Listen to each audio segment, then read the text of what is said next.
Nothing breaks a man's heart like watching his best friend suffer. In 1887, Jack Morrison sat in a cold jail cell, knowing he'd hang at dawn for a murder he didn't commit. The dusty frontier town of Cedar Ridge had already built the gallows, and angry townspeople demanded justice for the shopkeeper's death. But Jack had one simple last wish: to see his old dog, Blue, one final time. The faithful hound had been Jack's companion for 8 years, through cattle drives and lonely nights under the stars. As the crowd gathered for the hanging, Blue somehow broke free from where he'd been tied up. The dog raced through the crowd, desperate to reach his master. But what Blue discovered in those final moments would shock everyone and change Jack's fate forever. What did that loyal dog uncover that saved his master's life? Before we jump back in, tell us where you're tuning in from. And if this story touches you, make sure you're subscribed, because tomorrow I've saved something extra special for you. 3 months earlier, Jack Morrison had ridden into Cedar Ridge. With nothing but the clothes on his back, a tired horse, and a blue-eyed cattle dog trotting faithfully beside him. The silver pocket watch in his vest, his father's only legacy, ticked steadily against his chest, marking time as it had for 37 years of his life. He'd been drifting since the war ended, taking work where he could find it, never staying long enough to put down roots. But something about this dusty Colorado town felt different. Cedar Ridge sat nestled in a valley where the mountains met the plains, a place where cattle ranchers and miners crossed paths on their way to bigger cities. The main street stretched, barely 4 blocks, lined with weathered wooden buildings that had seen their share of harsh winters and scorching summers. The saloon sat across from the general store, and the church steeple rose above modest houses where families tried to carve out decent lives from unforgiving land. Sheriff Tom Hawkins was the first person to greet Jack when he'd dismounted outside the saloon that first day. A man in his 50s with graying hair and kind eyes, Hawkins had the look of someone who'd seen enough trouble to appreciate peace when he found it.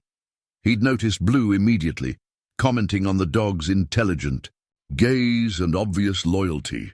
"That's a fine animal you've got there," Hawkins had said, extending his hand.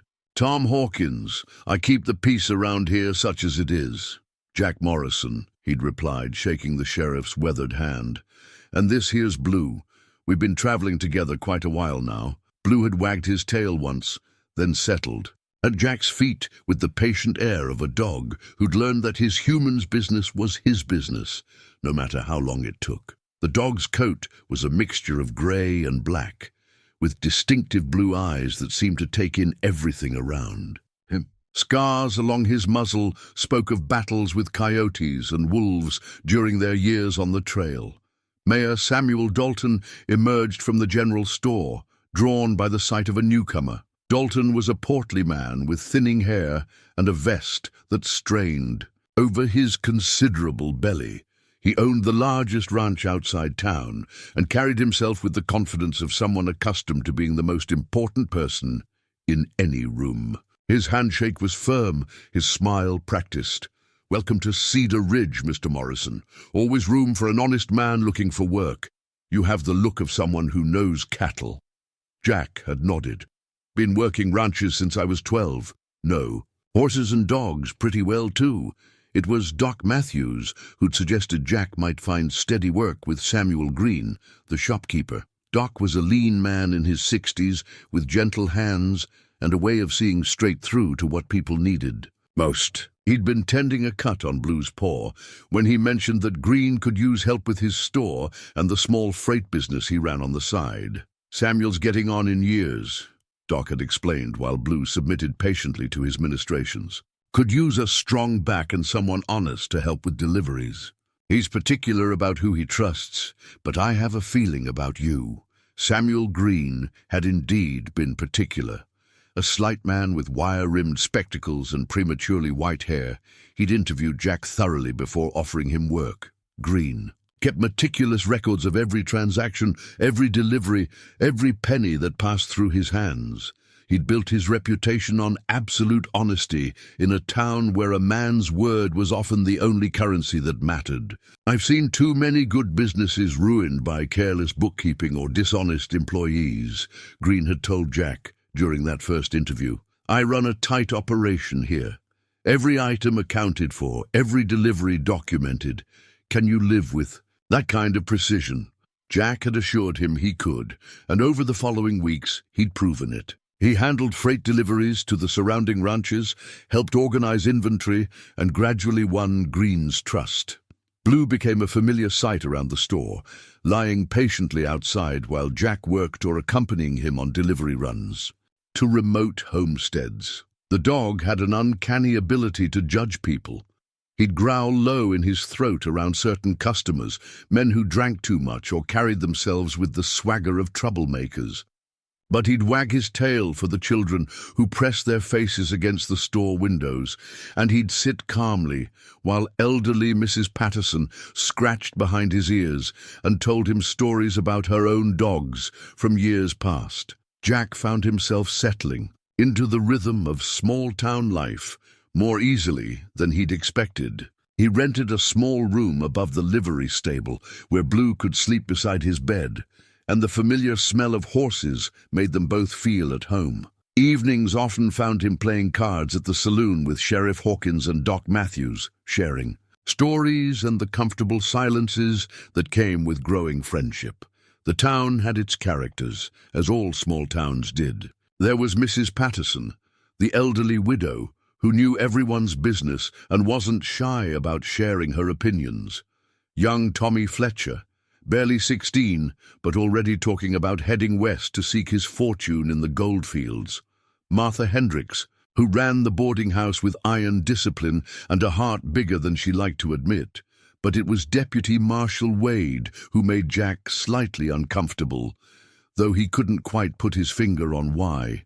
Wade had arrived in town shortly after Jack, claiming to be passing through on official business, but staying longer than seemed necessary. He was a tall man with dark hair and pale eyes, always impeccably dressed and carrying himself with military precision. He spoke little about his past or his current assignment, deflecting questions with practiced ease. Blue's reaction to Wade was immediate and consistent. The dog's hackles would rise whenever the deputy marshal came near, and he'd position himself between Wade and Jack with the protective instincts of an animal who'd learned to trust his judgment over human appearances. Jack had learned to trust Blue's instincts over the years. The dog had warned him away from more than one dangerous situation. "That dog of yours doesn't seem to like me much," Wade had commented one evening at the saloon. "Blue's particular about who he takes to," Jack had replied carefully. "He's a good judge of character." Wade's smile hadn't reached his eyes. "Animals can be unpredictable. Sometimes they react to things that aren't really there." The conversation had stuck with Jack, though he couldn't say why. Wade's words felt like a challenge somehow, though the man's tone remained perfectly civil. Blue continued to show his distrust whenever Wade appeared, and Jack found himself paying more attention to the deputy marshal's comings and goings. Green had noticed it too. The shopkeeper was an observant man, and little escaped his attention. He'd mentioned to Jack that Wade asked a lot of questions about people's business. Who was buying what, where the freight deliveries went, which ranchers had the most valuable livestock or the most cash on hand. "Probably just part of his job," Green had said, but his tone suggested he shared Jack's unease. Still, a man who asks too many questions and answers too few makes me nervous. Jack's father's pocket watch had belonged to his grandfather before him, a railroad man who'd believed in the importance of keeping precise time. Jack had inherited both the watch and that appreciation for punctuality. He was never late for work, never missed a delivery, never failed to follow through on a promise. It was the kind of reliability that Green valued, and their working relationship had developed into something approaching friendship. The 3 months in Cedar Ridge had been peaceful ones for Jack and Blue. They'd found steady work, decent lodging, and the kind of community acceptance that Jack hadn't experienced since before the war. He'd even begun to think about staying permanently, maybe saving enough to buy a small spread outside town where he could raise cattle and Blue could have room to run. But peace, as Jack had learned over the years, was often temporary in frontier towns. Too many people carried too many secrets, and too many men were running from pasts that eventually caught up with them. He just hadn't expected his own past to become the problem, or that someone else's secrets would drag him into danger he'd never seen coming. The evening before the murder, Jack had been making his last delivery of the day to the Henderson Ranch. 5 miles outside town, Blue had ridden beside him on the wagon seat, ears alert to every sound from the darkening landscape around them. They'd completed the delivery without incident and were heading back to town when Blue suddenly went rigid, his attention focused on something in the gathering darkness. Jack had pulled up the wagon and listened carefully, but heard nothing beyond the usual night sounds of the prairie. Blue remained alert, though, his body tense with the kind of wariness that had saved them both more than once during their years on the trail. "What is it, boy?" Jack had whispered. But Blue only whined low in his throat and continued staring into the darkness. They'd made it back to town without incident, but Blue remained restless throughout the night, pacing the small room above the livery and whimpering in his sleep. Jack had awakened several times to find the dog standing at the window, looking out at the empty street as if expecting trouble. By morning, Blue's agitation had subsided, but Jack couldn't shake the feeling that something was different in Cedar Ridge. The town looked the same, the people went about their usual business, but an undercurrent of tension seemed to run beneath the surface normalcy. Even Green seemed more distracted than usual when Jack arrived at the store, checking and rechecking his books as if looking for something that didn't belong. It would be the last normal day Jack Morrison would have in Cedar Ridge. By the following evening, Samuel Green would be dead, and Jack would be sitting in a jail cell, listening to the sound of hammers building the gallows that would end his life. The silver pocket watch would tick steadily against his chest, marking the hours until dawn with mechanical precision. While outside his cell, Blue kept his own vigil, waiting for a chance to prove his master's innocence. The scream that shattered Cedar Ridge's evening quiet came from Martha Hendricks, who'd been walking past Samuel Green's store on her way home from the church social. It was a sound that would haunt the town for years afterward, the raw terror of someone who'd stumbled upon something no decent person should ever see. Jack heard it from his room above the livery stable, where he'd been cleaning his boots and preparing for another early morning at the store. Blue leaped to his feet instantly, every muscle in the dog's body tense with alarm. The howl that followed Martha's scream echoed off the buildings, bringing people running from all directions. By the time Jack reached the store, a crowd had already gathered. Sheriff Hawkins was kneeling beside Martha, who sat on the wooden sidewalk with her face buried in her hands, sobbing. Doc Matthews pushed through the crowd, his medical bag in hand, though it was clear from the sheriff's grim expression that there would be no healing needed tonight. "Stay back, everyone," Hawkins ordered, his voice carrying the authority that came from years of maintaining order. "This is a crime scene." Jack could see through the store's open door to where Samuel Green lay crumpled behind the counter, his white shirt dark with blood. The sight hit him like a physical blow. The quiet, meticulous shopkeeper who'd given him steady work and steady friendship, reduced to a broken form on the floor of his own establishment. Blue whined and pressed against Jack's legs, sensing his distress. The dog's blue eyes were fixed on the store entrance, and he trembled with the kind of nervous energy that came from smelling death and danger. "What happened here?" Jack asked Doc Matthews, who was helping Martha to her feet. "Someone killed Samuel," Doc replied quietly. "Stabbed him from the looks of it.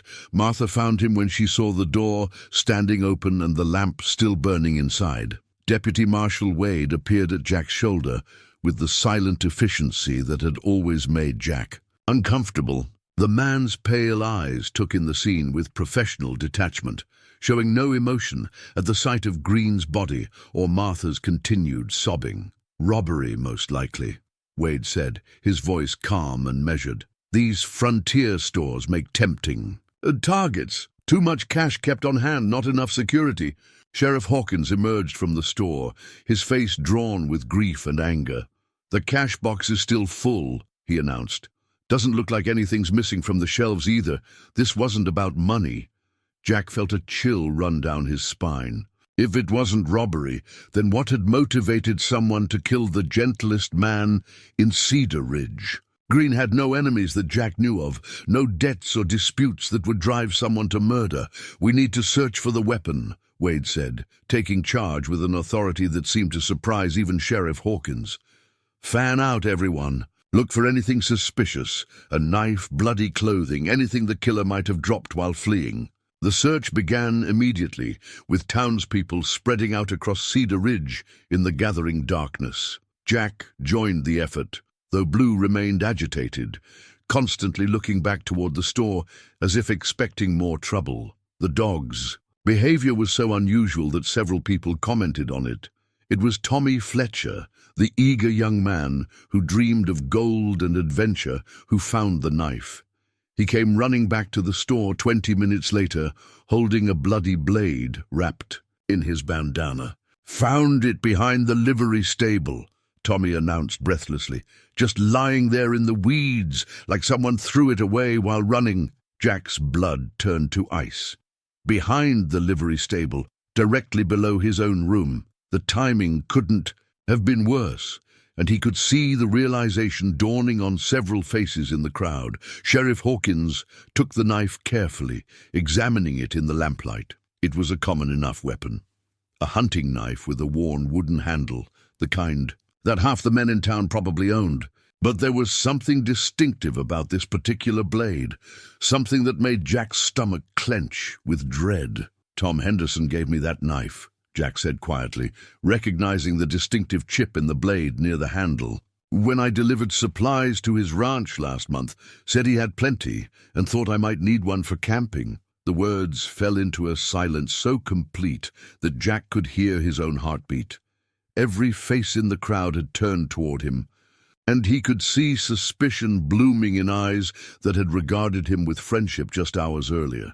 "You're saying this is your knife?" Wade asked, his tone carefully neutral. "I'm saying I recognize it," Jack replied, trying to keep his voice steady. "But I left it in my room, haven't touched it in weeks." "Convenient place to throw it, right outside where you're staying," someone muttered from the crowd. Jack couldn't see who'd spoken, but the words stung like a physical blow. Sheriff Hawkins looked genuinely pained. "Jack, I need to ask you some questions. Where were you tonight, around 7 o'clock? "In my room," Jack answered honestly, "cleaning my boots, getting ready for tomorrow. Blue was with me the whole time." "Anyone see you? Anyone who can verify that?" Jack's heart sank. He'd been alone in his room, as he was most evenings. The livery stable owner had gone to the church social, and the building had been empty except for the horses and Jack himself. "No," he admitted. "No one saw me?" Deputy Marshal Wade stepped forward, his expression grave. "Sheriff, I think we need to search Mr. Morrison's room. If this is his knife, there might be other evidence." Jack wanted to protest, but he knew it would only make him look more guilty. He led the way up the narrow stairs to his modest room, Blue staying close to his side. The dog's agitation was increasing, and he kept looking back down the stairs, as if something dangerous was following them. The search didn't take long. Jack owned very little, but Wade found what he was looking for in the small wash basin beside Jack's bed, a shirt crumpled and damp with what looked like dark stains on the front. "Trying to wash out blood stains?" Wade asked, holding up the shirt for everyone to see. "That's from when I helped deliver Mrs. Patterson's calf yesterday," Jack said desperately. "The birth was difficult, and I got blood on my shirt helping." "The vet? Ask Doc Matthews, he was there." But Doc's expression was troubled as he examined the shirt. "This blood looks fresh, Jack. Not 2 days old." Jack felt the walls closing in around him. Someone had planted evidence in his room, used his knife to kill Samuel Green, and made sure he'd be found with blood on his clothing. But who would go to such elaborate lengths to frame him? And why? Blue suddenly started barking, a sharp, urgent sound that made everyone in the small room jump. The dog was staring at Deputy Marshal Wade with unmistakable hostility, his lips pulled back in a snarl that Jack had never seen before. "Blue, quiet," Jack commanded, but the dog ignored him. Instead, Blue moved to position himself between Jack and Wade, continuing to growl low in his throat. "That dog's acting mighty strange," Wade observed. "Almost like he knows something we don't." Sheriff Hawkins sighed deeply, the weight of unwelcome duty settling on his shoulders. "Jack Morrison, I'm placing you under arrest for the murder of Samuel Green. I'm sorry, son, but the evidence speaks for itself." As the handcuffs clicked around Jack's wrists, he caught sight of his father's silver pocket watch on the small table beside his bed. The steady ticking that had marked countless hours of his life would now count down the remaining time until his execution. In a frontier town like Cedar Ridge, murder was a hanging offense, and the trial would be swift. Blue's barking intensified as they led Jack away, the dog trying to follow until several townsmen restrained him. The last thing Jack heard as they walked toward the jail was his faithful companion's plaintive howling, a sound that seemed to mourn not just Samuel Green's death, but the death of justice itself. The jail cell was small and cold, with a narrow window that looked out on the street where they were already beginning to construct the gallows. Jack sat on the rough wooden bunk and listened to the sound of hammering, each blow driving home the reality of his situation. Someone in Cedar Ridge was a murderer, someone clever enough to frame an innocent man and walk away clean. But Blue knew. Somehow, that loyal dog had sensed the truth from the beginning. As Jack stared through the barred window at the gathering crowd of townspeople, he could only hope that his four-legged friend would find a way to prove what the human justice system had failed to see, that the real killer was still walking free among them, hidden behind a mask of respectability and false authority. The first grey light of dawn found Blue lying on the wooden sidewalk directly outside the jail, his blue eyes fixed on the barred window of Jack's cell. The dog hadn't moved all night, despite Sheriff Hawkins' repeated attempts to coax him away. Several townspeople had offered to take Blue home with them, but the loyal animal refused to leave his post. Jack pressed his face to the cold iron bars, finding small comfort in the sight of his faithful companion. "I'm okay, boy," he whispered, though they both knew it wasn't true.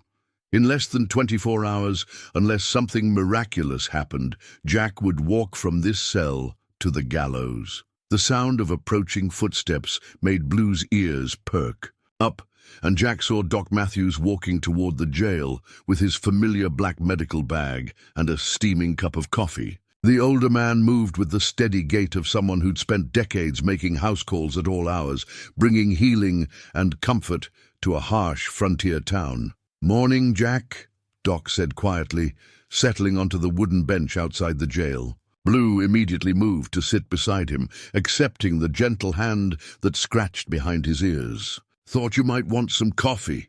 Sheriff Hawkins unlocked the cell door long enough for Doc to pass the cup through.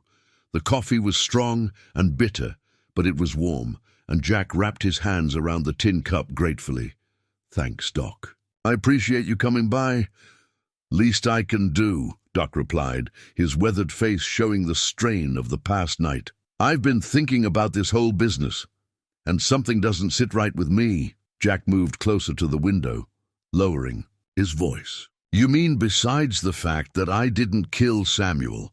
I mean the timing, the evidence, all of it." Doc glanced around to make sure they couldn't be overheard. "In 30 years of practice, I've seen plenty of murders. Most of them are crimes of passion. Men who drink too much and let anger get the better of them. But this was different. This was planned." Jack felt a flicker of hope. "You believe me?" "I believe you're not the planning type," Doc said with a small smile. "If you'd killed Samuel Green, it would have been in a fair fight, face to face. You wouldn't have stabbed him in the back and then gone home to wash blood off your shirt." Blue suddenly stood up, his attention focused on something down the street. Jack followed the dog's gaze and saw Deputy Marshal Wade emerging from the hotel, looking as impeccably dressed as always despite the early hour. Even from this distance, Jack could see Blue's hackles rising. "That dog of yours has taken quite a dislike to our Deputy Marshal," Doc observed.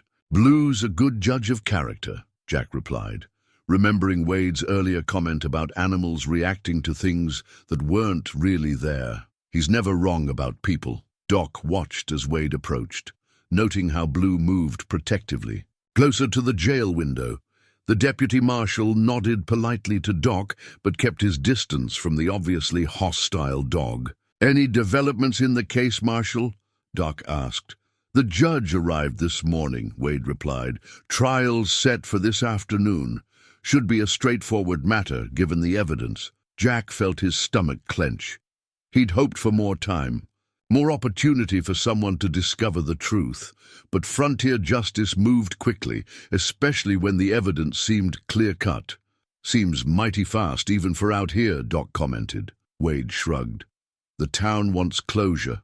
Can't say I blame them. A murderer walking free makes everyone nervous." There was something in the way Wade said it that made Jack's skin crawl. The Deputy Marshal's tone was sympathetic enough, but his pale eyes showed no warmth, no regret about the speed of Jack's approaching execution. After Wade moved on, Doc remained silent for several minutes, lost in thought.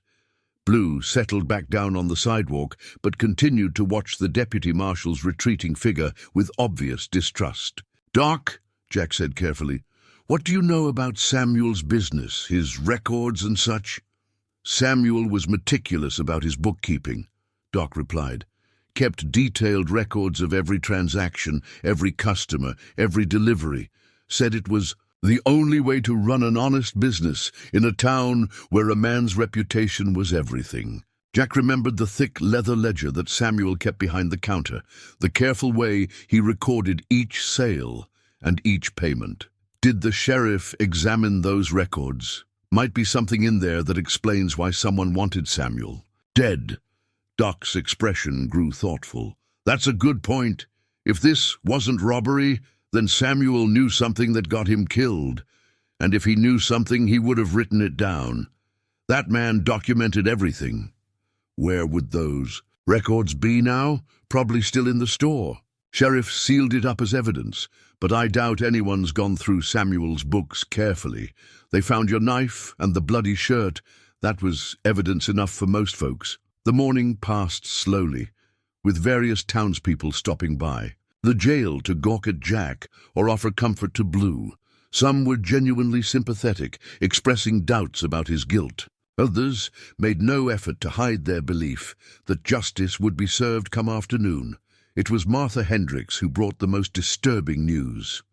The boarding house owner had always been fond of Blue, and she stopped by around midday with a plate of food for Jack and some scraps for the dog.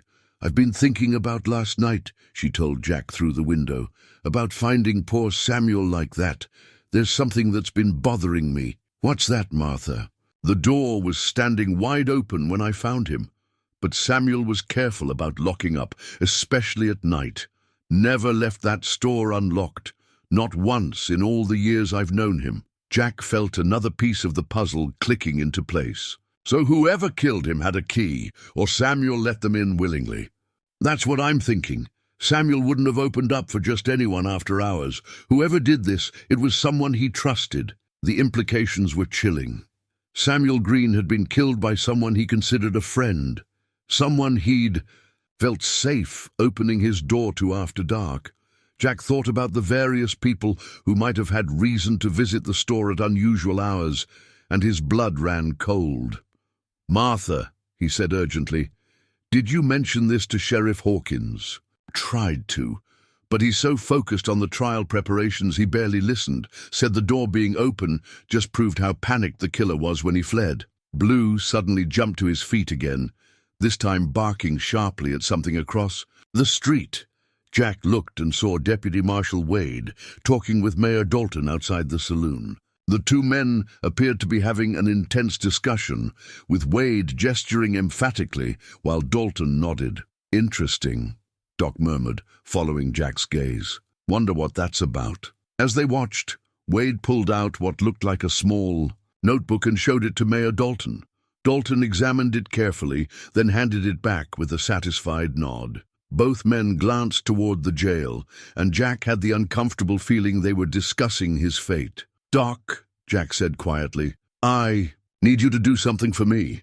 I need someone to take a careful look at Samuel's business records. If there's something in there that explains why he was killed, it might be the only thing that can save my life." Doc was quiet for a long moment, considering. That would mean breaking into a sealed crime scene. Sheriff might not take kindly to that. "Then don't tell him until after you've found something. Please, Doc. Blue and I have been partners for 8 years. That dog knows I didn't kill Samuel, and he knows who did. I just need time to prove it." Blue walked over to Doc and rested his head on the older man's knee, those intelligent blue eyes seeming to echo Jack's plea. Doc scratched the dog's ears thoughtfully, then looked back at Jack with determination in his weathered features. "I'll see what I can do," he said quietly.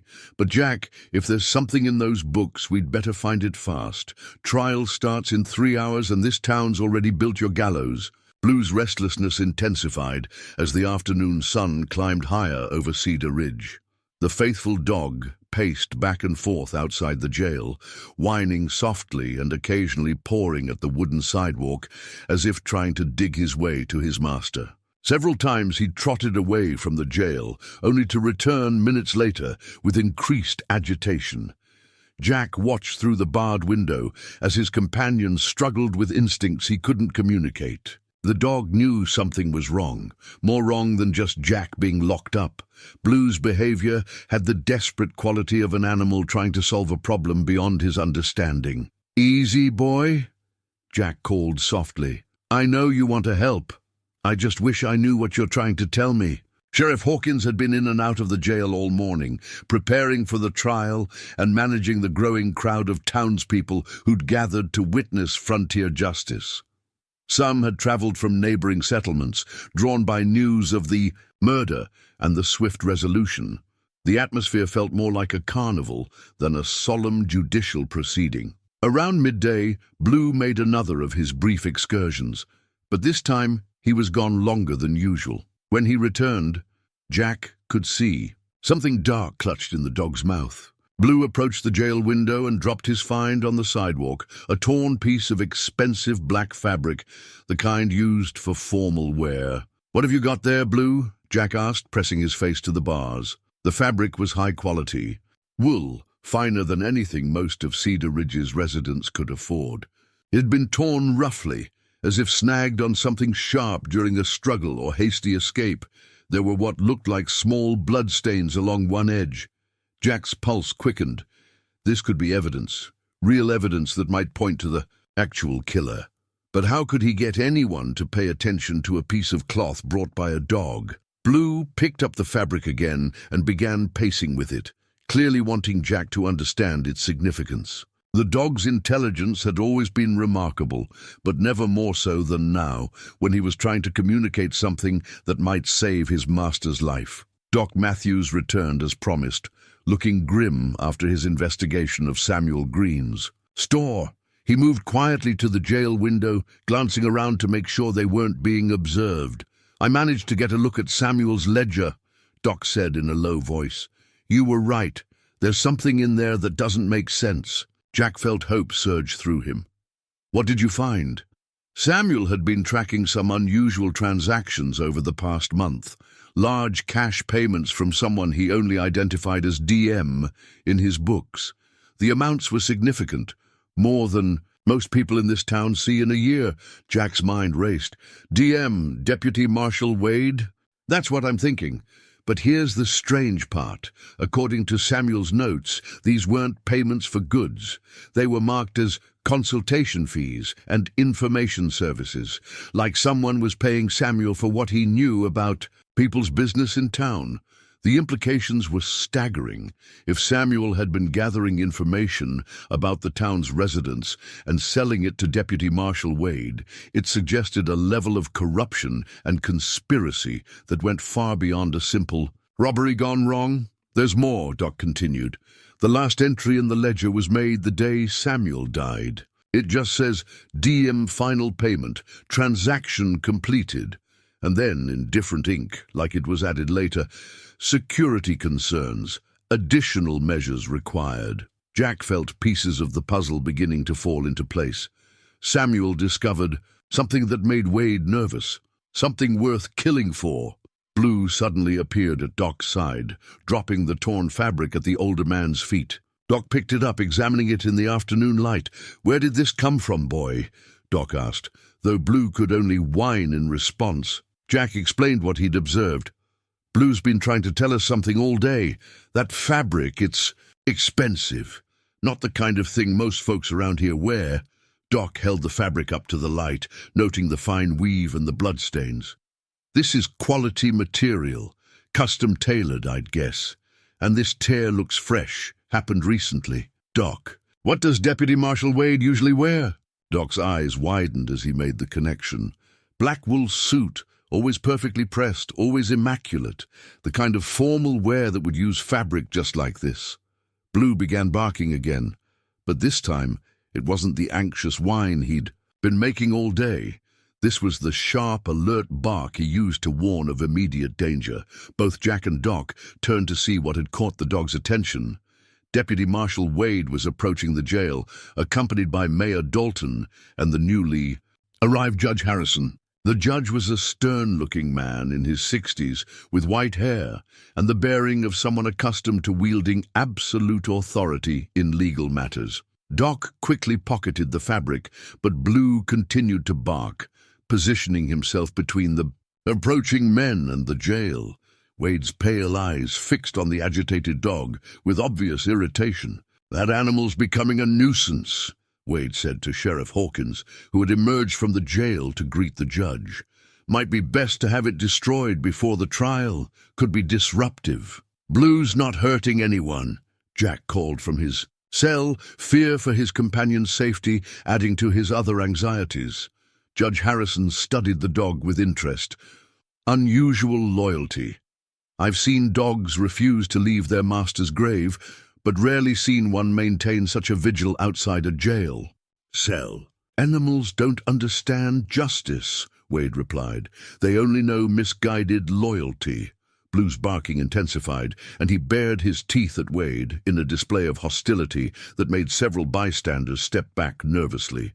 The dog's message was clear, even if the humans couldn't understand it. He knew Wade was dangerous.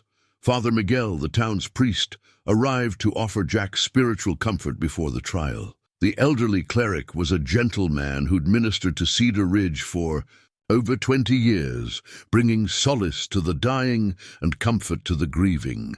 "My son," he said through the cell window, "is there anything you wish to confess before you face judgment?" "Only that I didn't kill Samuel Green," Jack replied, "and that if something happens to me, I hope someone will take care of Blue.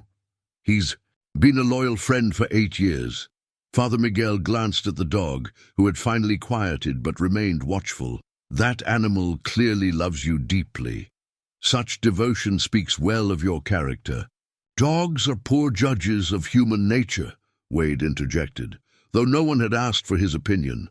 "They're drawn to whoever feeds them, regardless of that person's moral character." Blue turned at the sound of Wade's voice and began growling. Again, a low, menacing sound that made the deputy marshal take an involuntary step backward.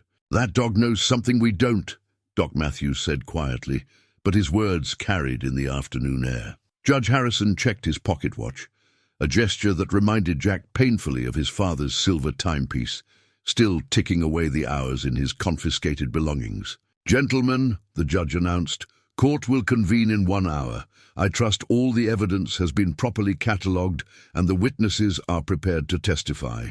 Sheriff Hawkins nodded. "Everything's ready, Your Honor. Should be a straightforward case."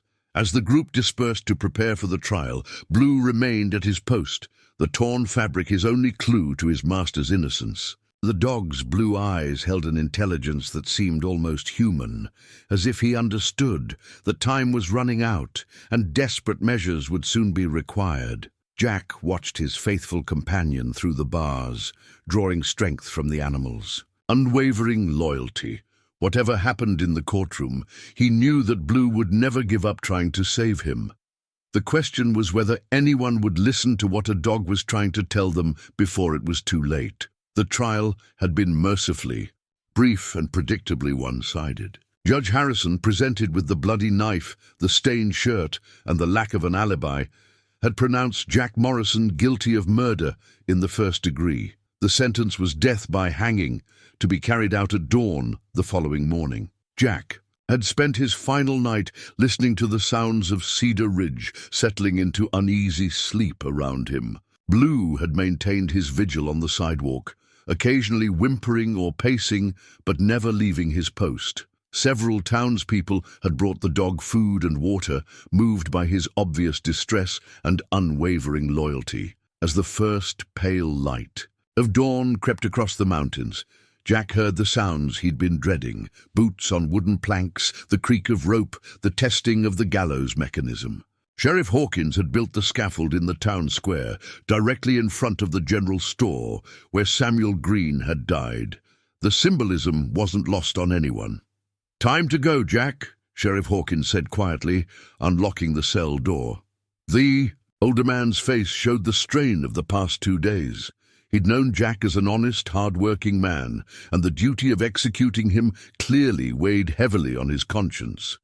Jack stood slowly, his legs unsteady after 2 days of confinement. Through the window, he could see that a considerable crowd had gathered in the square. Word of the hanging had spread throughout the territory, and people had come from miles around to witness the event. Some were genuinely grieving Samuel Green's death and seeking justice. Others seemed drawn by the morbid spectacle of a public execution. Blue began barking frantically as soon as he saw Jack emerge from the jail. The dog tried to follow, but several townsmen had anticipated this and quickly fashioned a makeshift collar and rope to restrain him. Blue fought against the restraint with desperate strength, his blue eyes never leaving his master's face. "Easy. Boy," Jack called, his voice thick with emotion. "It's going to be all right." But both man and dog knew it wasn't true. In a matter of minutes, unless some miracle intervened, Jack Morrison would be dead, and Blue would be alone in a hostile world. The walk to the gallows felt both endless and far too short. Jack was aware of faces in the crowd, some sympathetic, others coldly judgmental. He saw Doc Matthews near the front, the older man's face etched with grief and frustration. Martha Hendricks was there too, tears streaming down her cheeks as she clutched a handkerchief. Deputy Marshal Wade stood near the gallows, his black wool suit immaculate as always, his pale eyes showing no emotion as he watched the condemned man approach. Something about Wade's posture struck Jack as odd. The deputy marshal seemed nervous, constantly adjusting his vest and checking his pocket watch. For a man witnessing the successful conclusion of his investigation, Wade appeared remarkably ill at ease. Father Miguel met Jack at the base of the gallows steps, offering final prayers and spiritual comfort. The elderly priest's hands shook as he made the sign of the cross, clearly troubled by the speed of the entire process. "My son," Father Miguel whispered, "if you have any final words, any last testimony you wish to give, speak now. Sometimes the truth finds a way to surface, even at the darkest hour." Jack looked out over the assembled crowd, his gaze finally settling on Blue, who had renewed his struggles against the rope holding him. The dog's frantic barking had become a constant background noise, ignored by most of the spectators as the natural distress of an animal losing its master. "I didn't kill Samuel Green," Jack said, his voice carrying across the square. "Someone in this crowd knows the truth of what happened that night, and I pray that someday their conscience will force them to speak." He climbed the steps to the gallows platform, each wooden board creaking under his boots. The hangman, a professional brought in from Denver for the occasion, was a grim, silent man who went about his business with mechanical efficiency. He positioned Jack on the trap door and began adjusting the noose with practiced movements. Below, Blue's barking had reached a fever pitch. The dog was throwing himself against the restraining rope with such violence that Jack feared he might injure himself. Several people in the crowd were calling for someone to take the animal away, claiming his distress was disrupting the solemn proceedings. It was then that Jack noticed Deputy Marshal Wade moving through the crowd with purposeful steps, heading directly toward where Blue was restrained. The deputy marshal's face showed irritation, and he had one hand resting on the butt of his service revolver. "That dog's becoming a public nuisance," Wade announced loudly. "Might be best to put it out of its misery along with its master." The casual cruelty of the statement sent a chill through the crowd. Even those who supported Jack's execution seemed taken aback by Wade's suggestion that Blue should also be killed. Blue's reaction to Wade's approach was immediate and explosive. The dog's barking changed to a snarl of pure hatred, and he lunged toward the deputy marshal with such force that the rope holding him suddenly snapped. The restraint had been fashioned hastily from ordinary hemp, not designed to hold a desperate animal of Blue's size and strength. Free at last, Blue raced toward the gallows, but instead of running to Jack, he made a beeline straight for Deputy Marshal Wade. The deputy marshal stumbled backward, his hand moving to his gun, but Blue was too quick. The dog leapt at Wade, knocking him to the ground and causing him to roll in the dust of the town square. As Wade struggled to get back to his feet, something metallic fell from inside his vest and skittered across the ground. It was a badge, but not the deputy marshal's badge that everyone expected to see. This was different, older, with distinctive markings that several people in the crowd recognized immediately. "That's a Texas Ranger badge," called out Tom Henderson, the rancher who'd given Jack the knife. "But it's got the name Jake Morrison engraved on it, not Wade. Jake Morrison." The name hit the crowd like a thunderbolt. Everyone in the territory had heard of Black Jake Morrison, the outlaw who'd terrorized Texas for years before disappearing with a price on his head that would make a man rich. Deputy Marshal Wade scrambled to retrieve the fallen badge, but Blue was there first, snatching it in his jaws and backing away with the evidence of Wade's true identity. The dog's blue eyes were fierce with triumph as he held the badge, finally able to present proof of what he'd been trying to communicate all along. "That badge belongs to a dead man," Wade said desperately, his composure cracking for the first time since Jack had known him. "I took it off his body after a gunfight, kept it as a souvenir." But the crowd was no longer listening to his explanations. They were staring at the man they'd known as Deputy Marshal Wade, seeing him with new eyes. As details began falling into place, his reluctance to discuss his past, his excessive interest in the town's business, his nervous behavior throughout the trial, it all made sense if he was really the notorious outlaw, Black Jake Morrison. Blue dropped the badge at Doc Matthews' feet and then sat back on his haunches, his tail wagging for the first time in 3 days. The intelligent animal had finally found a way to communicate the truth that could save his master's life. On the gallows platform, Jack felt the noose loosen around his neck as Sheriff Hawkins realized that everything they'd believed about Samuel Green's murder might be wrong.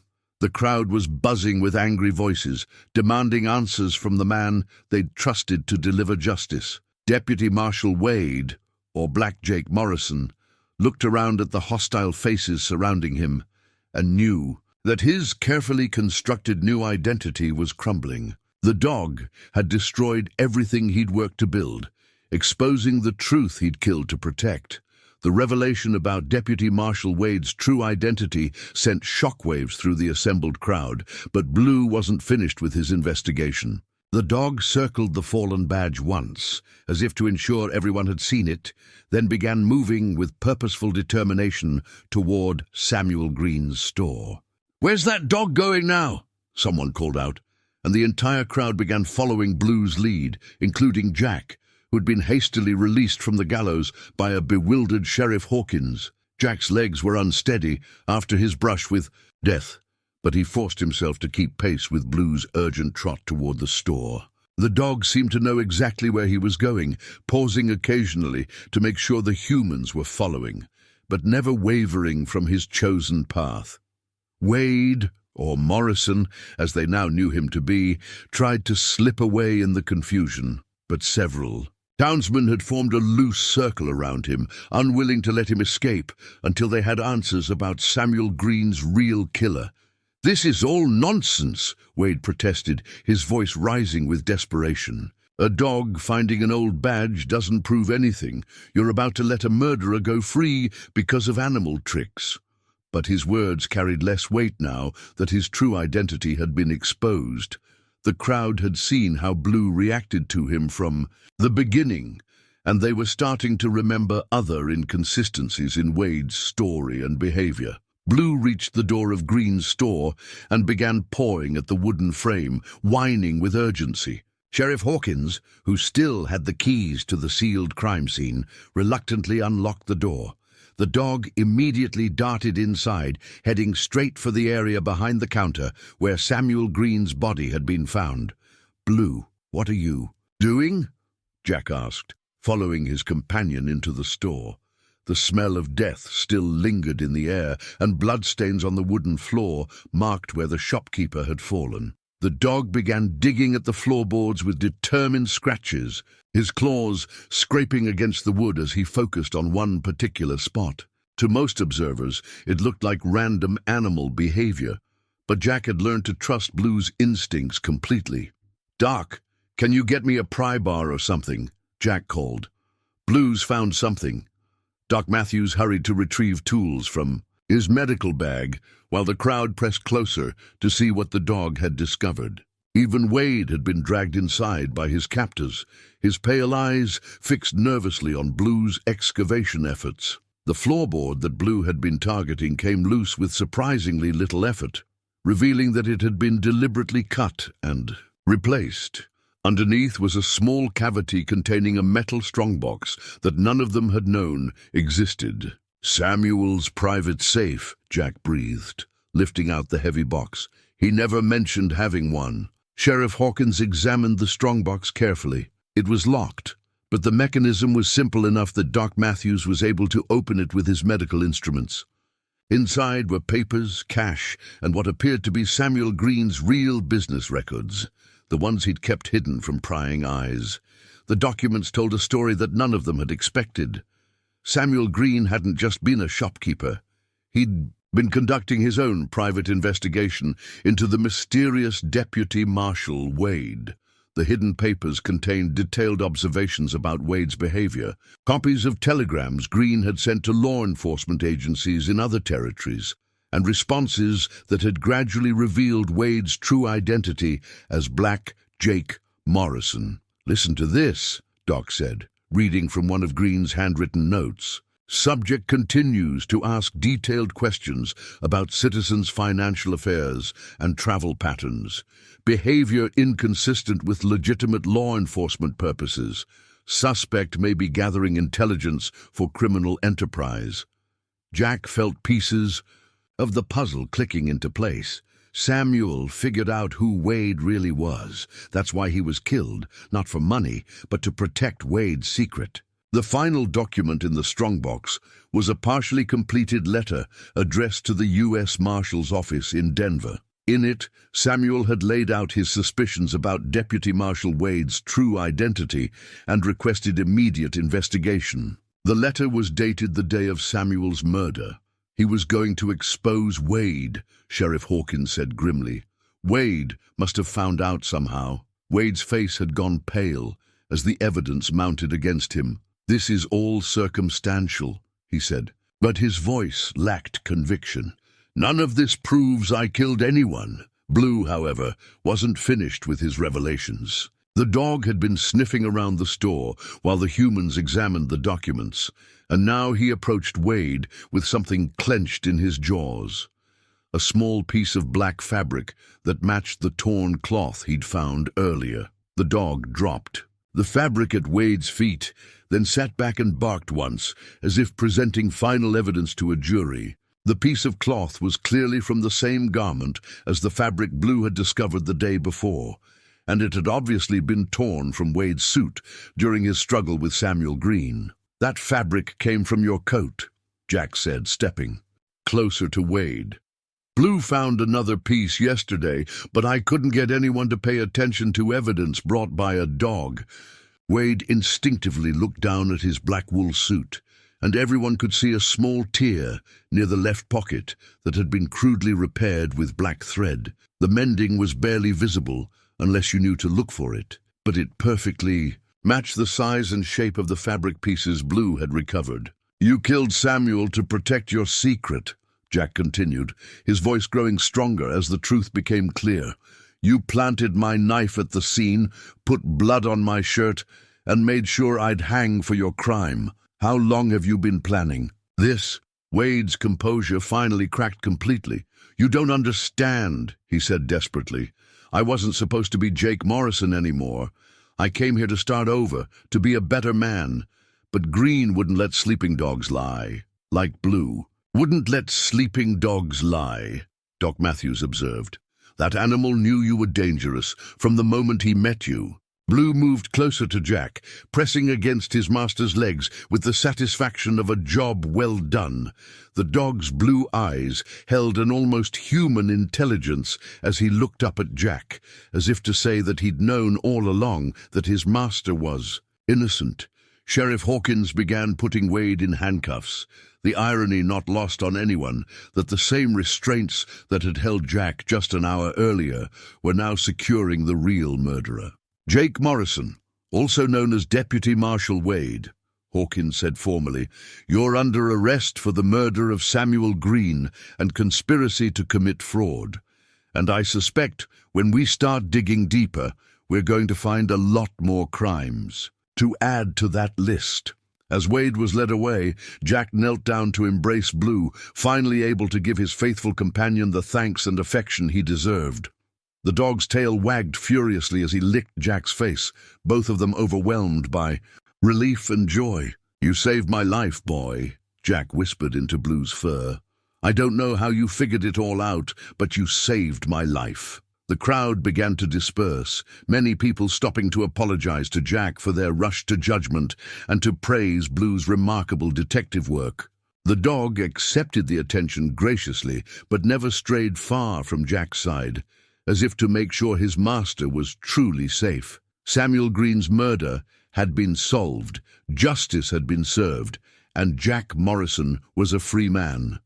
All because one loyal dog had refused to give up on proving his master's innocence. The full magnitude of Jake Morrison's deception became clear over the following hours as Sheriff Hawkins and Doc Matthews carefully examined the contents of Samuel Green's hidden strongbox. What they discovered painted a picture of criminal enterprise that went far beyond a simple murder to cover up a false identity. Jack sat in the sheriff's office, Blue lying contentedly at his feet for the first time in days as they spread Samuel's research across the desk. The murdered shopkeeper had been more thorough in his investigation than any of them had imagined. "Look at this," Sheriff Hawkins said, holding up a collection of forged travel documents that Samuel had somehow obtained. "These papers show Jake Morrison traveling under at least 6 different names over the past 2 years. He's been running the same con from town to town across the entire territory." The documents were expertly forged, official-looking papers identifying Morrison as various law enforcement officers, federal marshals, and even a Pinkerton detective. Each identity had been carefully crafted with supporting documentation that would have fooled most frontier towns, where official communication was slow and verification nearly impossible. Doc Matthews studied a detailed map that Samuel had drawn, marking various towns and settlements with dates and notes. According to Samuel's research, Morrison would arrive in a town claiming to be a deputy marshal or federal agent, gain the trust of local officials, and then systematically gather intelligence about the town's wealthiest residents and business operations. "Intelligence for what purpose?" Jack asked, though he was beginning to suspect the answer. "Robbery," Sheriff Hawkins replied grimly, "but not the kind where he'd risk his own neck. Look at these newspaper clippings Samuel collected." The clippings told a disturbing story. In each town that Morrison had visited over the past 2 years, Significant crimes had occurred within weeks of his departure. Bank robberies carried out with inside knowledge of security procedures and cash delivery schedules.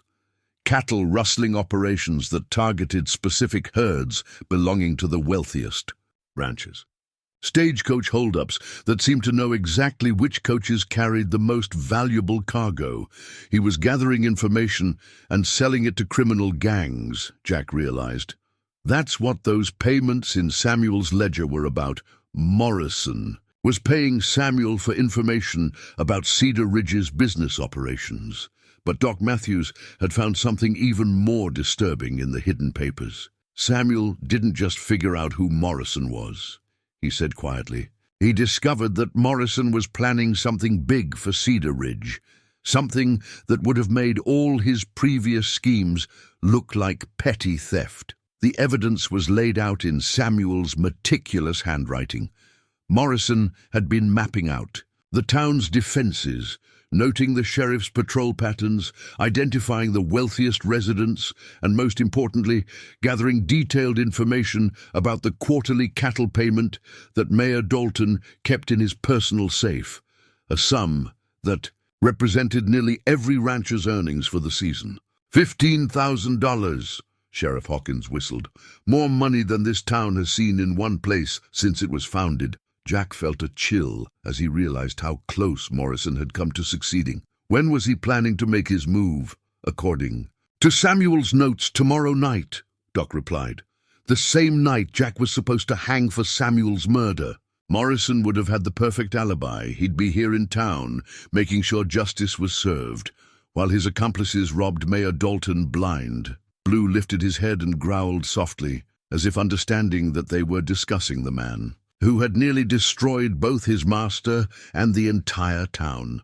The dog's intuitive distrust of Morrison had been proven correct in ways that went beyond anyone's imagination.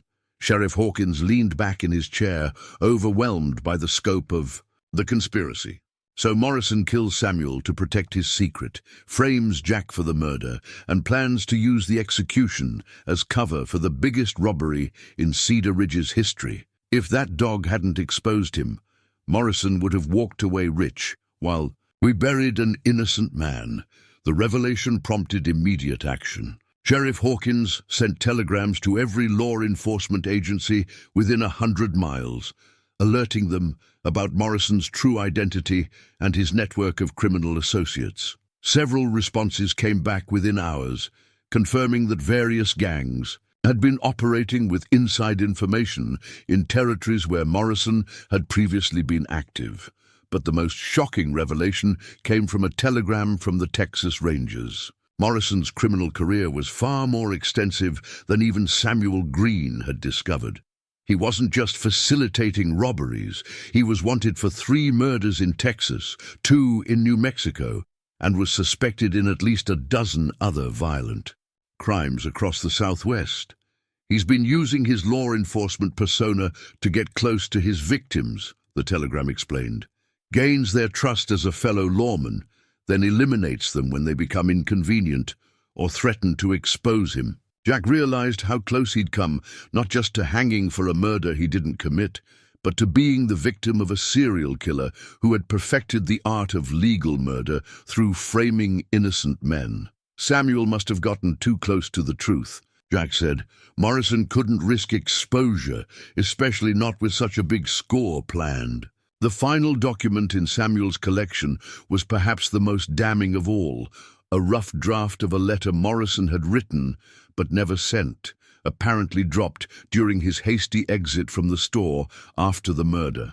In it, Morrison detailed his plan to eliminate several potential witnesses after the cattle payment robbery, including Jack himself. Even if I had survived the hanging, Jack said, reading over the letter, Morrison was planning to kill me anyway.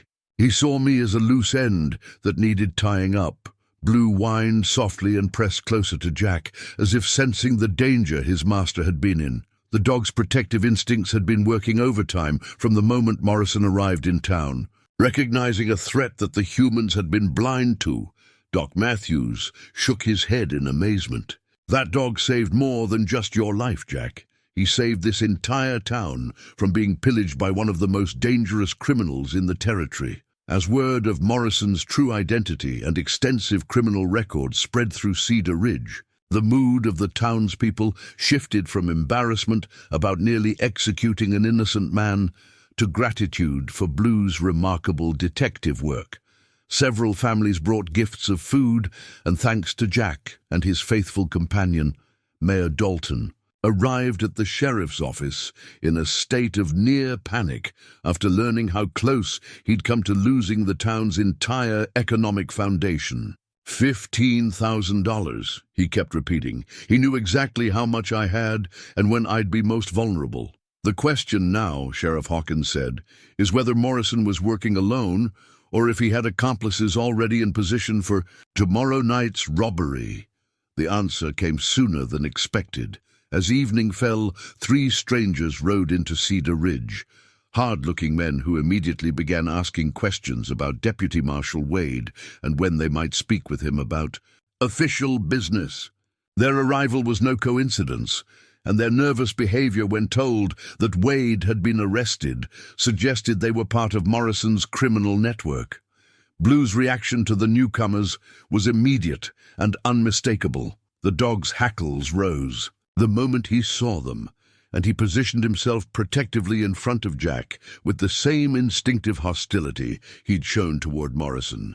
"Looks like your partner's got good instincts about criminal types," Sheriff Hawkins observed.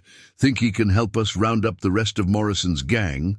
Jack looked down at Blue, whose blue eyes were fixed on the 3 strangers with unwavering attention. The dog had already proven himself to be a better detective than most humans, and Jack had no doubt that Blue would continue to protect the town from the criminals who'd tried to destroy it. "What do you say, boy?" Jack asked. "Ready to finish what we started?" Blue barked once, sharp and clear, then trotted toward the door with the confident gait of a dog who knew his work wasn't finished yet. Morrison's arrest was just the beginning.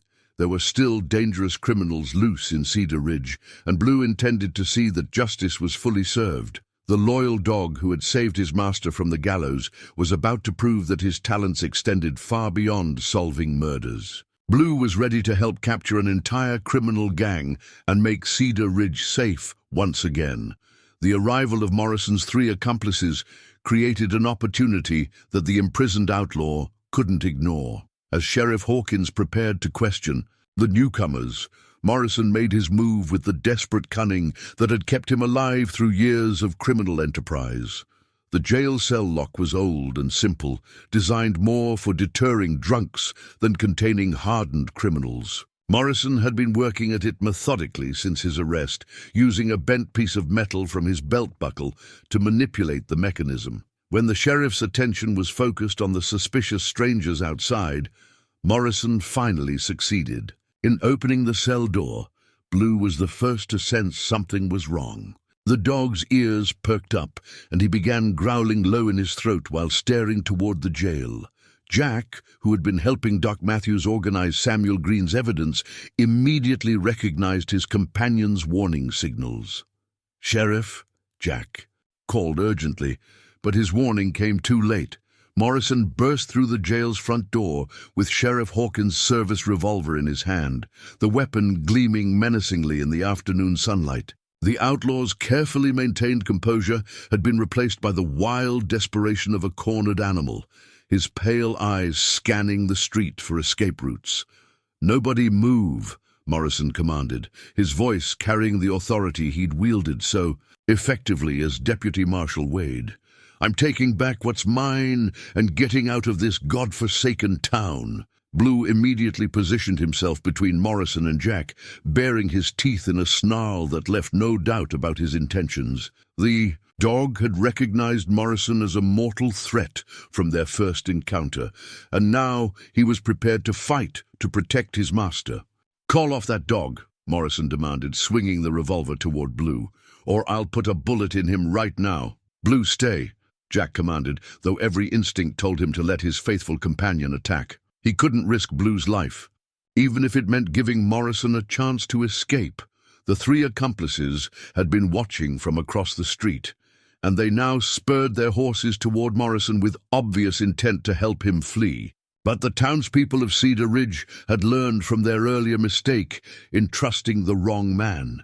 Several citizens emerged from buildings with rifles and shotguns, creating a crossfire that trapped Morrison's allies in the middle of the street. "Throw down your weapons!" Sheriff Hawkins called from behind the cover of a water trough.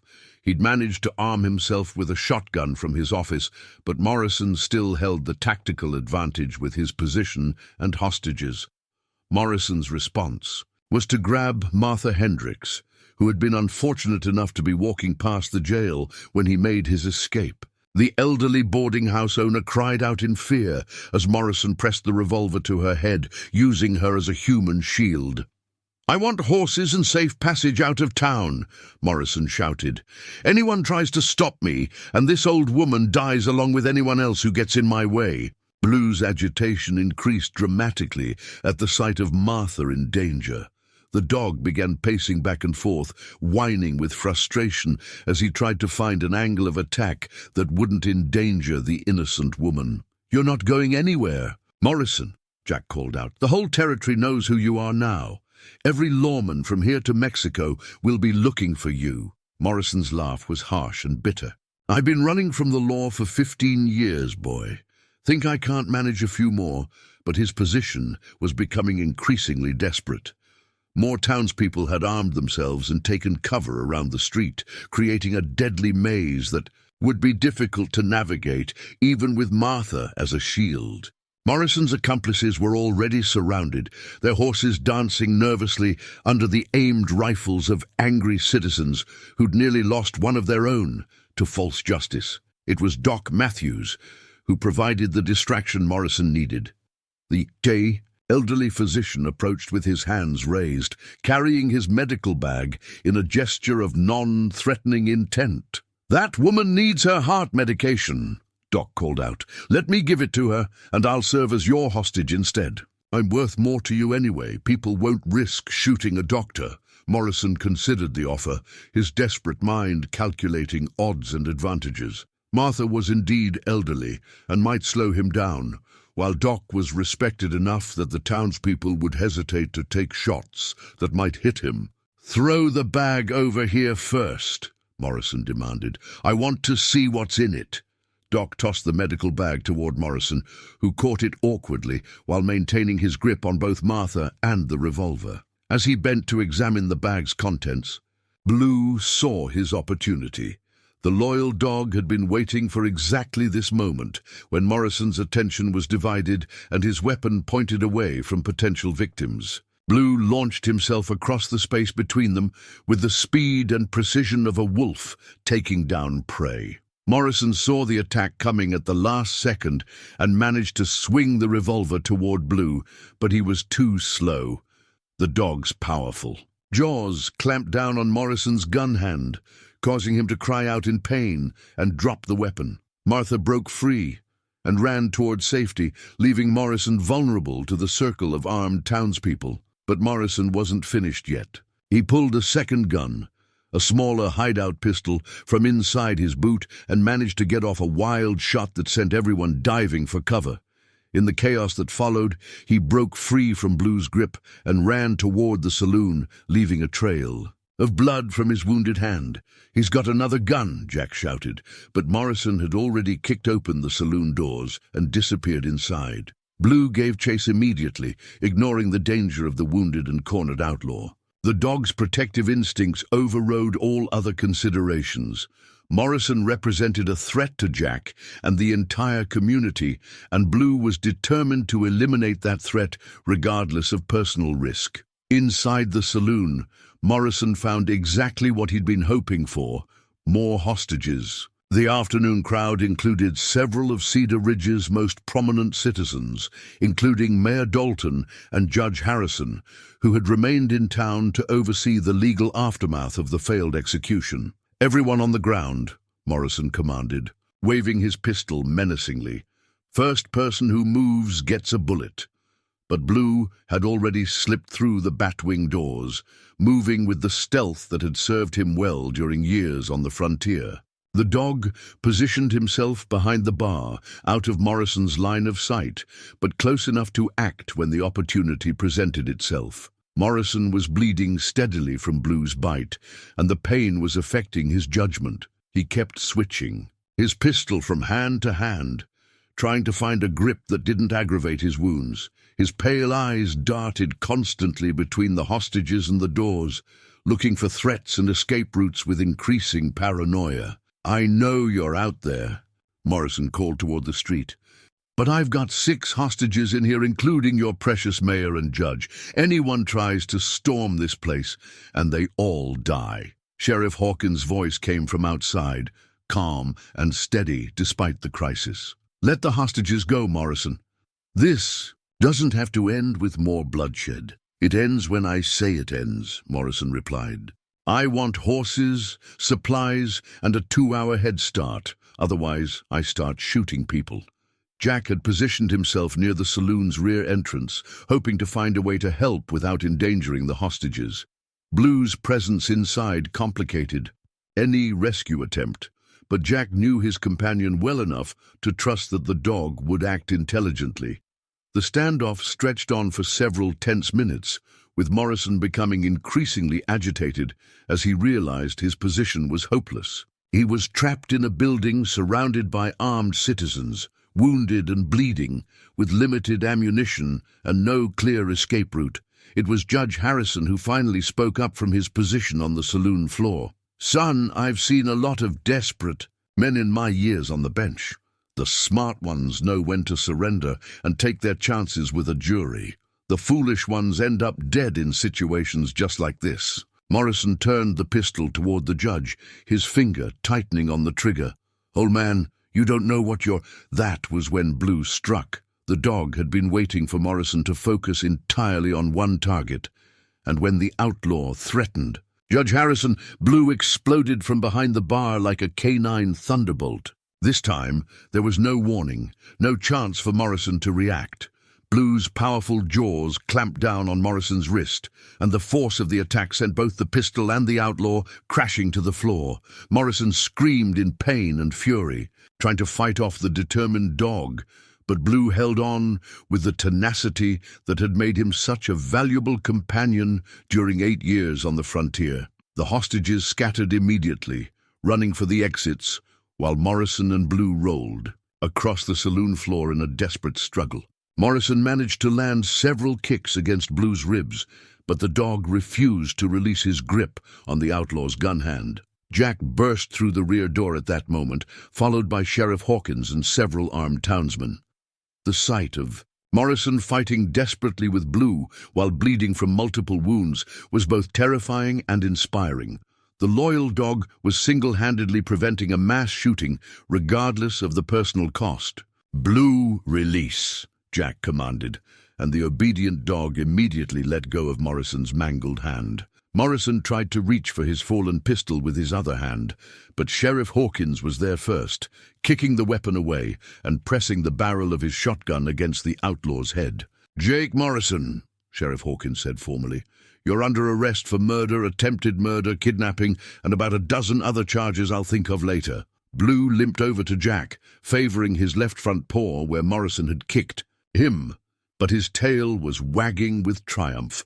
The dog had once again proven that loyalty, courage, and intelligence could overcome even the most desperate criminal violence. Morrison lay on the saloon floor, his hands destroyed by Blue's attacks, his criminal career finally ended by the same dog who had saved an innocent man from the gallows. The outlaw who had terrorized the frontier for 15 years had been brought down by the unwavering devotion of a cattle dog who refused to let injustice prevail.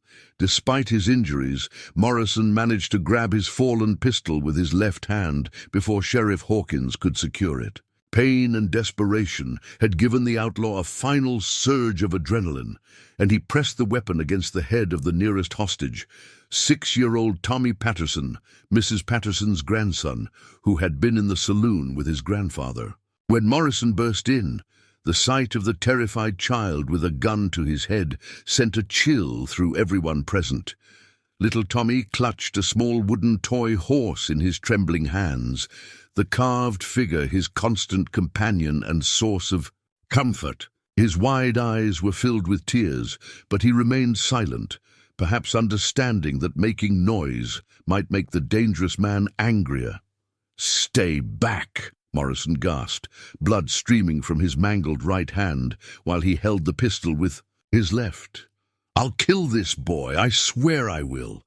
I've got nothing left to lose now." Blue limped closer, his blue eyes fixed on Morrison with deadly intent, but Jack quickly called him back. The dog's protective instincts were at maximum intensity, but even Blue understood that the situation was too delicate for direct action. "Let the boy go, Morrison," Jack said calmly, his voice carrying the steady tone he'd learned to use with spooked cattle and frightened horses. "Take me instead. I'm the one you really want to hurt." Morrison's pale eyes flickered with interest. "You're right about that, Morrison. You and that damned dog cost me everything. But I'm not letting anyone go until I get what I want." Young Tommy whimpered softly, and his wooden horse fell from his small fingers to clatter on the saloon floor. The sound seemed unnaturally loud in the tense silence, and Morrison tightened his grip on the child's shoulder. "Please, Mr. Tommy," whispered, his voice barely audible. "I want my mama." The innocent plea seemed to affect even Morrison, who hesitated for a moment before hardening his expression again. "Your mama should have taught you to stay away from places where bad things happen, boy." Jack took a careful step forward, his hands raised peacefully. "Morrison, you're hurt and outnumbered. There's nowhere to run. But if you let Tommy go, I'll make sure you get a fair trial instead of being shot down like a mad dog." "Fair trial?" Morrison laughed bitterly. "Like the fair trial you got. I saw how quick this town was to string you up based on planted evidence. What makes you think they'll treat me any different?" It was a valid point, and Jack struggled to find an answer that would satisfy a desperate man. Cedar Ridge's citizens had indeed shown themselves capable of rushing to judgment, and Morrison had every reason to believe he'd face a lynch mob rather than legal justice. Sheriff Hawkins spoke up from his position near the door. "Morrison, I give you my word as a peace officer that you'll make it to trial alive. But you have to let the boy go first." "Your word?" Morrison spat. "Like your word meant something when you were building gallows for an innocent man?" "Your word isn't worth the breath it takes to speak it," Blue whined softly, sensing the increasing tension in the room. The dog's injured paw was bleeding, but he remained alert and ready to act if given the opportunity. His intelligent eyes seemed to be calculating distances and angles, looking for a way to save the child without triggering a violent response. Tommy's grandfather, old Pete Patterson, stepped forward despite the danger. The elderly man's voice shook with emotion as he addressed Morrison directly. "That's my grandson you're holding, son. He's never hurt anyone in his short life, never done anything but bring joy to people around him. If you have any humanity left in you, please let him go." Morrison's gun hand trembled slightly. Whether from pain or emotion, it was impossible to tell. For a moment, it seemed like Pete's plea might reach whatever remained of the outlaw's conscience. "Humanity?" Morrison repeated. "I lost that a long time ago, old man. Had it beaten out of me by people who were supposed to protect children like your grandson. Don't expect mercy from someone who never received it." Jack realized that reasoning with Morrison might be hopeless, but he had to keep trying. The alternative was too horrible to contemplate, a child's life hanging in the balance because of one man's criminal choices. "Morrison, I know you've had a hard life. I know what it's like to be falsely accused, to have people turn against you based on lies. But Tommy here hasn't done anything to earn your anger. He's innocent, just like I was innocent of Samuel's murder." "Innocent?" Morrison's voice rose dangerously. "No one's innocent, Morrison. Everyone's guilty of something. This boy will grow up to be just like his grandfather, just like everyone else in this hypocritical town." Blue shifted position slightly, moving closer to where Tommy's wooden horse lay on the floor. The dog's movement was subtle, almost casual, but Jack recognized it as tactical positioning. Blue was preparing for something Though what that might be remained unclear, the standoff continued, with Morrison's grip on both, the child and the pistol, growing more erratic as his injuries weakened him. Blood loss was affecting his judgment, making him more unpredictable and therefore more dangerous. Time was running out, and everyone in the saloon knew that Morrison's desperation might drive him to an unthinkable act of violence. Tommy continued to cry silently, his small body shaking with fear as he remained trapped in the grip of a man who had already proven himself capable of murder. The wooden toy horse lay forgotten on the floor, a symbol of childhood innocence threatened by adult evil. Jack exchanged a meaningful look with Blue, and the dog's tail twitched once in acknowledgement. Whatever was going to happen, it needed to happen soon, before Morrison's deteriorating condition led to tragedy for an innocent child. Blue's strategy became clear when the dog suddenly barked sharply and knocked Tommy's wooden toy horse across the floor with his nose. The small, carved figure skittered directly in front of Morrison's feet, and instinctively the outlaw glanced down at the unexpected movement. That fraction of a second was all Jack needed. He lunged forward, grabbing Morrison's gun hand and forcing it upward just as the pistol discharged. The bullet buried itself harmlessly in the saloon's ceiling, and little Tommy broke free from Morrison's weakened grip, running straight to his grandfather's arms. Morrison fought back with the fury of a cornered animal, using his wounded right hand to claw at Jack's face, while maintaining his grip on the pistol with his left. The two men crashed into tables and chairs, rolling across the floor in a desperate struggle for the weapon that would determine who lived and who died. Blue immediately joined the fight, but with careful precision that avoided endangering Jack. The dog clamped his jaws down on Morrison's left ankle, preventing the outlaw from gaining leverage, while Jack fought for control of the gun. "Sheriff," Jack grunted through gritted teeth, "need some help here." But Sheriff Hawkins was already in motion, along with several other townsmen who had been waiting for their chance to act. The arrival of additional opponents finally tipped the scales against Morrison, who was weakened by blood loss and fighting multiple adversaries. Mayor Dalton appeared with an unexpected weapon, the very rope that had been prepared for Jack's execution that morning.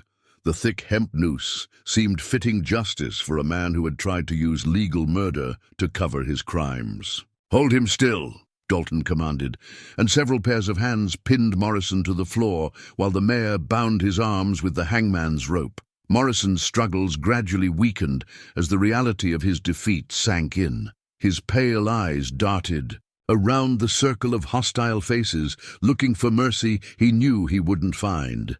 "You think this is over?" Morrison gasped, his voice thick with pain and rage.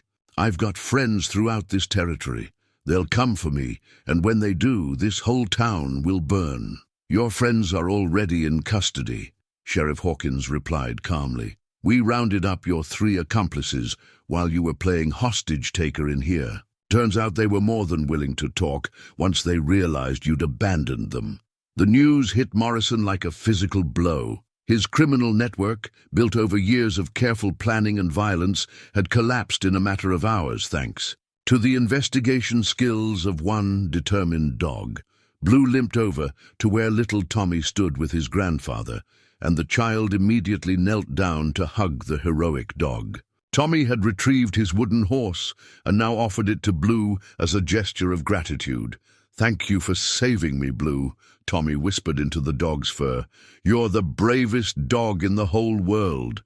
Blue's tail wagged weakly as he accepted the child's affection, though his blue eyes remained watchful, making sure Morrison was truly secured before allowing himself to relax. Doc Matthews immediately began examining Blue's injuries, noting the damage to the dog's front paw and several bruised ribs from Morrison's kicks. "He'll be fine," Doc announced to the crowd. "This dog's tougher than most men I've treated." Morrison was hauled to his feet and marched toward the jail, the hangman's noose that should have ended Jack's life now serving as bonds for the real killer. The irony wasn't lost on anyone present, especially Jack, who walked beside Blue as they followed the procession. "Poetic justice," Judge Harrison observed, examining the rope that bound Morrison's hands. "Though I suspect this man will face a proper legal hanging rather than the rushed execution we nearly carried out this morning." The crowd that had gathered to watch Jack Morrison's execution now lined the streets to see Jake Morrison taken into custody. Their mood was entirely different. No longer the bloodthirsty anticipation of frontier justice, but the satisfied relief of a community that had narrowly avoided tragedy. As they reached the jail, Morrison turned back to look at Jack and Blue. One final time. "You think you've won something here, Morrison? You think this changes anything? There are dozens more like me out there, and they don't all make mistakes." "Maybe not," Jack replied quietly. "But they don't all have to face a dog like Blue.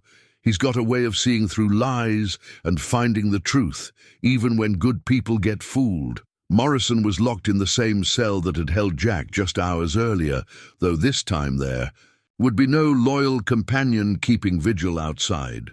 The outlaw's criminal career had finally ended, brought down by the unwavering loyalty of a cattle dog who refused to let injustice prevail. Sheriff Hawkins examined the hangman's noose that now served as evidence rather than an instrument of execution. "Funny how things work out," he mused. "This rope was supposed to kill an innocent man, but instead it helped capture a guilty one." Jack retrieved his father's silver pocket watch from the sheriff's evidence drawer. The familiar weight of it. In his vest pocket, a comforting reminder that he was alive and free.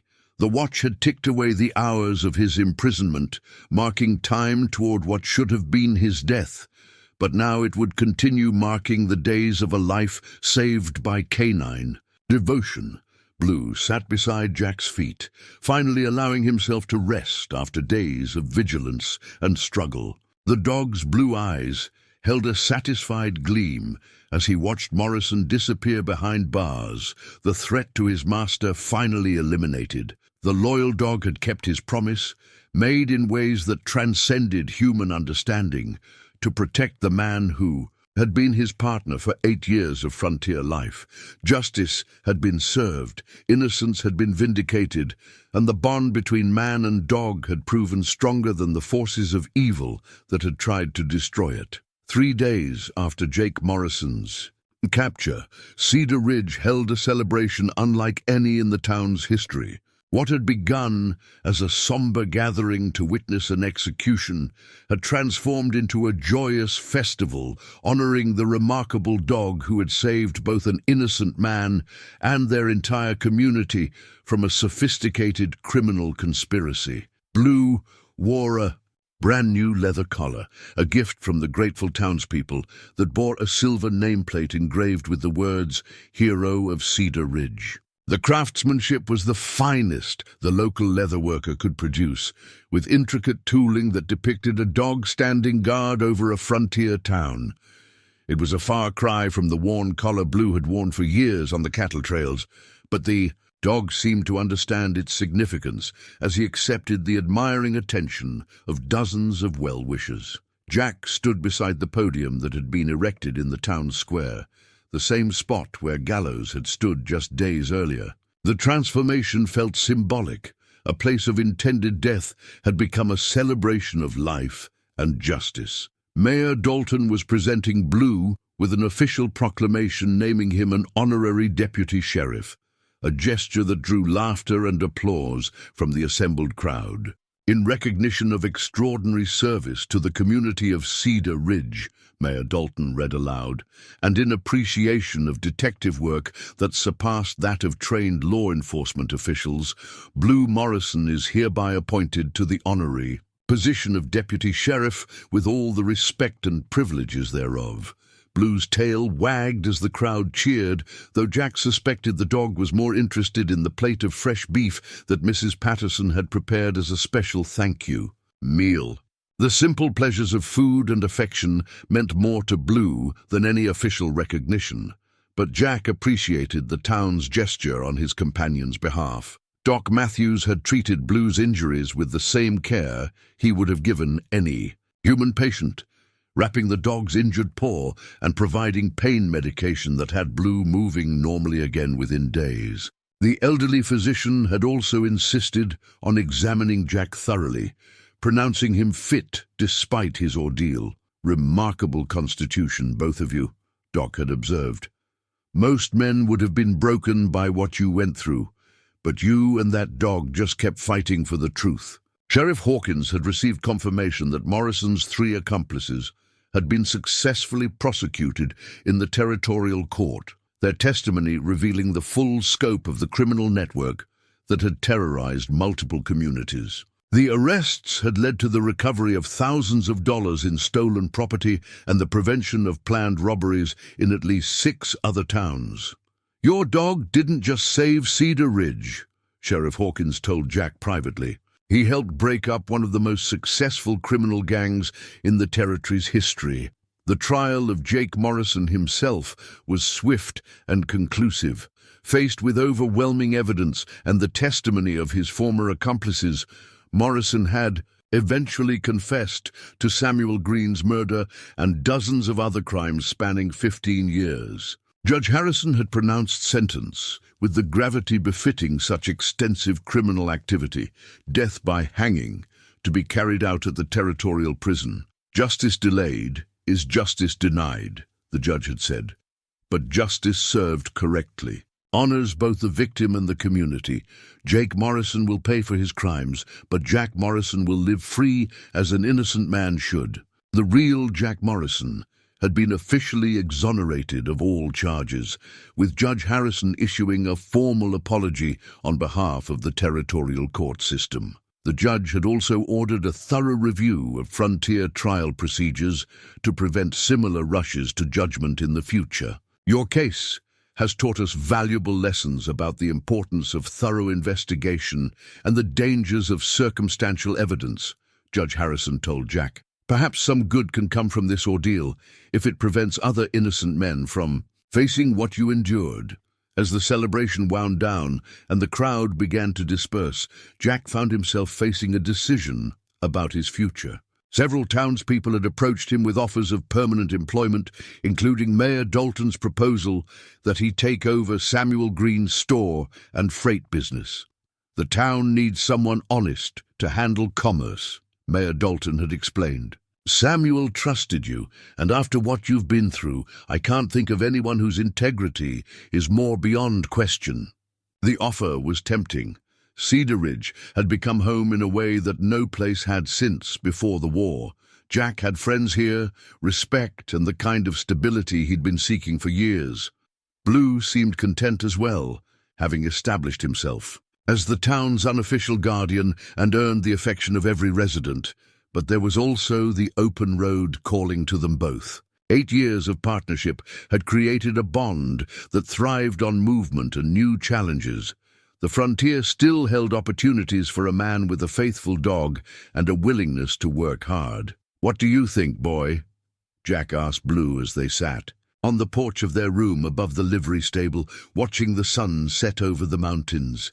"Should we stay and become respectable townspeople, or see what's waiting for us over the next hill?" Blue looked up at his master with those intelligent blue eyes, and Jack could swear he saw wisdom there that went beyond animal instinct. The dog had proven himself capable of judgment that surpassed most humans, and Jack had learned to trust that judgment completely. Father Miguel approached as they sat in contemplation, carrying a letter that had arrived on the afternoon stage. The envelope was addressed to Jack Morrison and Blue, heroes of Cedar Ridge, and bore the official seal of the U.S. Marshal's Service. "Seems your reputation has spread beyond our little town," Father Miguel said with a smile. Jack opened the letter and read it aloud to Blue, who listened attentively as if understanding every word. The U.S. Marshal was offering them both positions as special investigators, using Blue's unique abilities to help solve crimes and track fugitives across the territory. "Unprecedented situation," the letter read, "but the results speak for themselves. The Marshal's Service has need of investigators with your proven skills and your companion's remarkable abilities." Jack folded the letter and looked down at Blue, who had stood up and was gazing toward the horizon with obvious interest. The dog's body language conveyed readiness for new adventures, new challenges, new opportunities to serve justice. "Looks Like we've got our answer, boy, Jack said, scratching behind Blue's ears. The road's calling, and there are probably other innocent people out there who could use our help. Blue barked once, clear and strong, then trotted toward their gear with the purposeful gait of a dog ready for the next adventure. The legend of the cowboy and his remarkable dog was just beginning, and the frontier would never be quite the same.